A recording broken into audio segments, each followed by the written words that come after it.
Good morning, AO. Shelley Merrell here from Ventura, California. I am the president of Integrated Fire and Safety. We are a fire protection contractor that does a lot of governmental work. We install fire sprinklers, fire alarms, and pretty much anything that has to do with detecting or putting out a fire.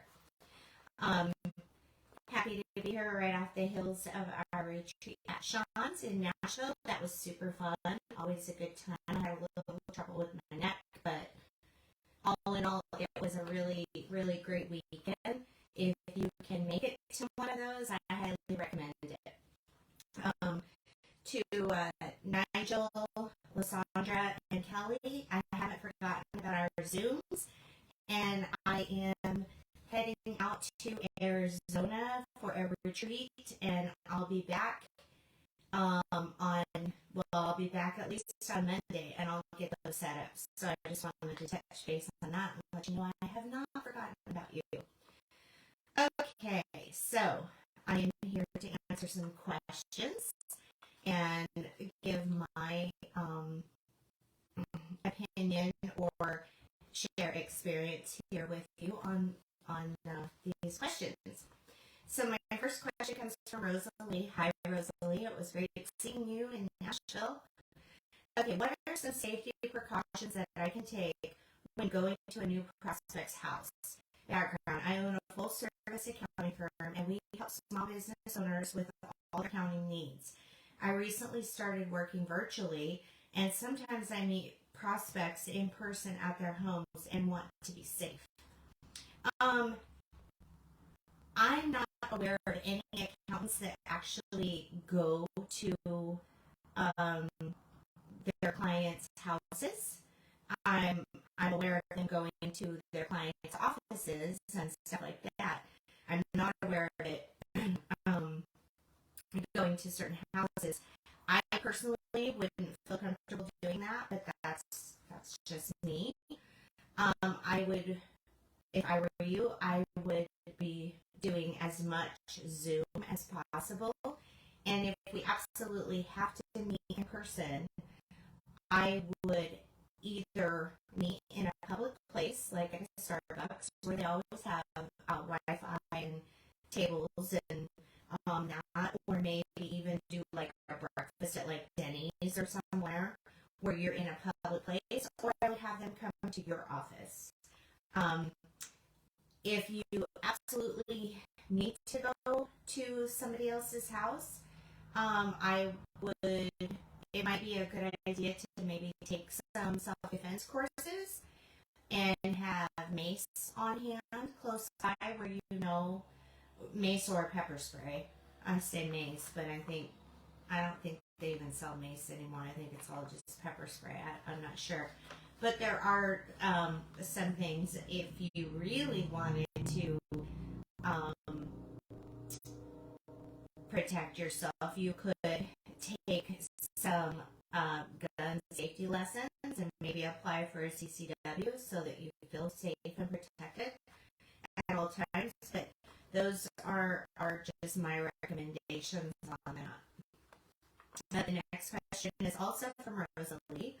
What is the best approach to use during a presentation of my services and the prospects have a disagreement with each other? Should I intervene?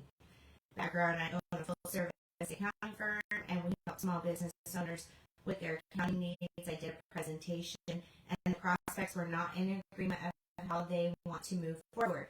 I would like to be better prepared in the future for this situation.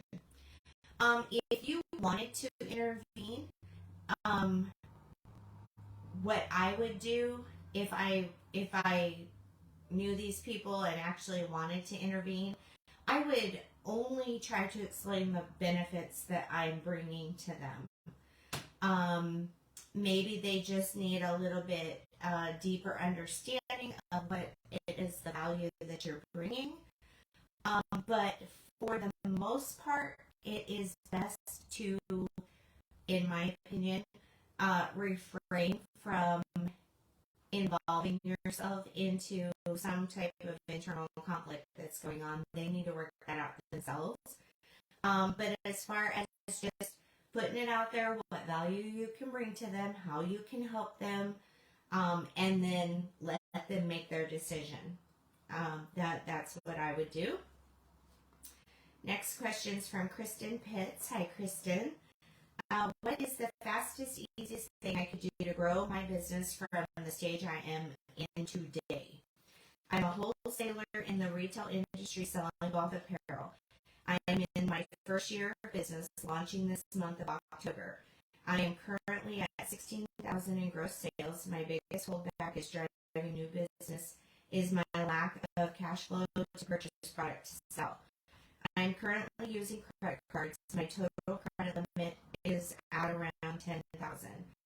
Next year, I'd like to grow my business to at least $150,000 to $500,000 in gross sales. I would really like to go after bigger retail fish, such as department stores, but I am not sure how to secure a large order without the cash to back it up. I am limiting myself to my credit limit. What are some immediate things you would recommend I do in order to reach my goals?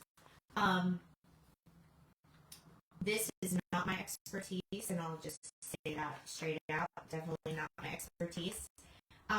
But I would highly recommend maybe talking with Joel Gandara. He would have more insight onto this with apparel and that kind of stuff. But if I were in your situation, I would be, number one, asking for, well, every state has different limits as to how much you can ask for a deposit.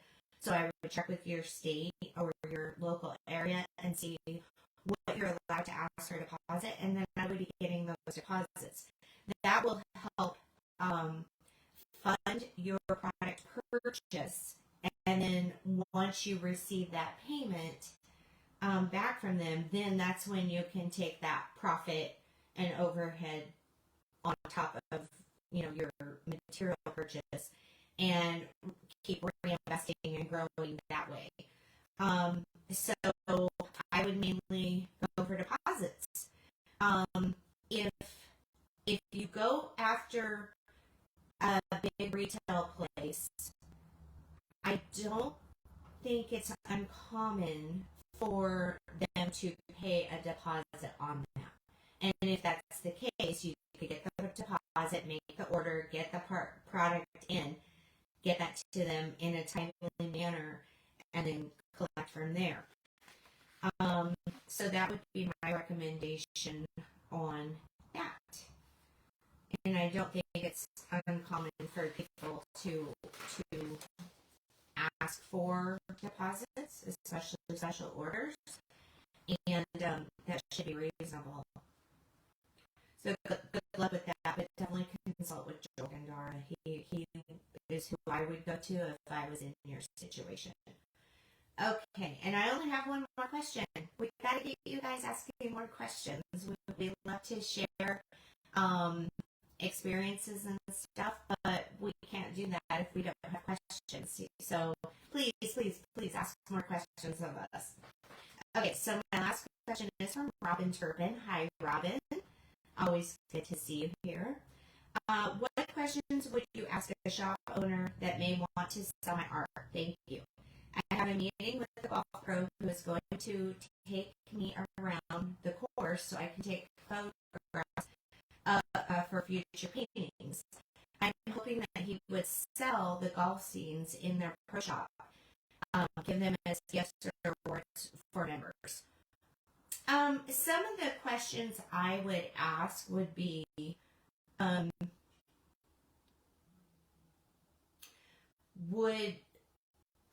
what I'm curious of, what I don't know is, and I've seen this happen a lot in the restaurants here, restaurants will hang an artist's artwork, and then patrons can then buy it when they come in.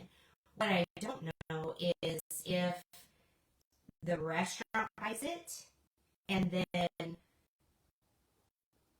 then marks it up and keeps that money when it's sold, or if it's a consignment type of thing. And as far as asking the question, I just ask the question, like, are you willing to hang my artwork in your shop? Are you, for, you could set a specified period of time, maybe for like a month, and see how it goes.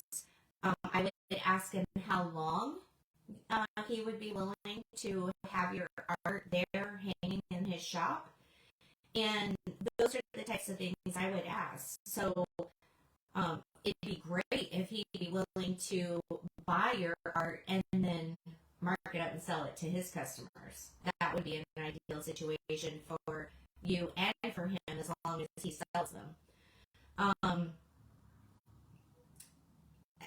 And yeah, I would definitely ask how long they can hang in his shop, because I don't know what the turnover rate is with art typically, but you don't want to have the same thing in there month after month after month. You would want to like switch it out, and if a piece of art hasn't sold within a month, then maybe you want to switch that out with something that might sell sooner. But again, it might be worth asking in some Facebook groups or something of other artists what they do, and ask those questions of them. But hopefully that helps, and those are the things I would do regarding these questions. And I don't see any questions on here. I actually don't even see the feed on here, so I hope that this is all coming through fine. But anyway, please, guys, ask questions. We want to answer them. We want to help you, and that's what we're here for. So have a wonderful